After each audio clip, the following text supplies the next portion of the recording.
Akorát som musel A pračka sa mi pokazila ešte, čo si mali. Či ja podarilo sa mi opraviť. Skúpiť druhú, ma išlo zabiť. Najhoršie je, že opraviť som ho vedel, ale pustiť som ho nevedel. To mi Lenka musela povedať, že jak sa púšťa. Ja zase len rozobrazujem asi. Však my to máme od malička v sebe, čo keď si bol malý a dostal si hračku, čo si urobil? Hneď si ju rozobral na prvom čísle a bolo po nej, jo? Môžete sa, deti, aj rozprávať trošku, nemusíte mať len slúchadka v uchu.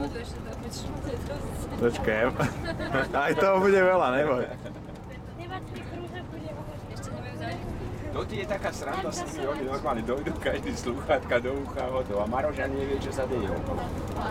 Počúvaš? Na jedno ucho, čo? Si zdal na jedno ucho slabšie? Nie, Tým to vysekali trošku. A čo počúvať, hudbu? Jakú?